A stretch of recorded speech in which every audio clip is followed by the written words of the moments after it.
નમસ્કાર મિત્રો, વિડીયોમાં તમારું સ્વાગત છે। જી હા મિત્રો, અત્યારે હાલ મોટા અને મહત્વના સમાચાર સામે આવી રહ્યા છે। તો મિત્રો, સમાચારમાં વાત કરીએ તો બાંગ્લાદેશમાં એરફોર્સનું એક લડાકુ વિમાન રહેણાંક વિસ્તારમાં આવેલી એક સ્કૂલની બિલ્ડિંગ પર ક્રેશ થયું હતું। આ ભયાનક દુર્ઘટનામાં વિમાનમાં પાયલટનું મોત થયું છે।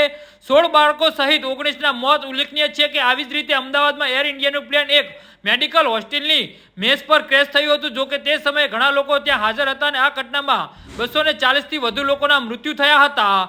જી હા મિત્રો, અત્યારે હાલ મોટા અને દુઃખદ સમાચાર સામે આવી રહ્યા છે। સ્થાનિક મીડિયાના અહેવાલ અનુસાર આ ઘટના ઢાકાના ગીચ વિસ્તારમાં બની હતી। એરફોર્સનું વિમાન અચાનક નિયંત્રણ ગુમાવી બેઠું હતું અને સીધું જ એક સ્કૂલની બિલ્ડિંગ પર તૂટી પડ્યું હતું। વિમાન જમીન પર પટકતાની સાથે જ એક પ્રચંડ ધમાકો થયો હતો અને આગના ગોટે ગોટા આકાશમાં ઉડતા જોવા મળ્યા હતા। આ ઘટનાના કારણે આસપાસના વિસ્તારોમાં અફરાતફરી અને ભયનો માહોલ જોવા મળ્યો હતો। બાંગ્લાદેશના શસ્ત્ર દળોની સત્તાવાર agency inter service public relation દ્વારા આપવામાં આવેલી માહિતી અનુસાર એરફોર્સમાં ટ્રેનિંગ વિમાન નિયંત્રણ ઉડાન ભર્યું હતું। આ દરમિયાન તેઓ કોઈ ટેકનિકલ ખામી સર્જાઈ હતી, જેના કારણે પાયલોટે વિમાન પરથી નિયંત્રણ ગુમાવી દીધું।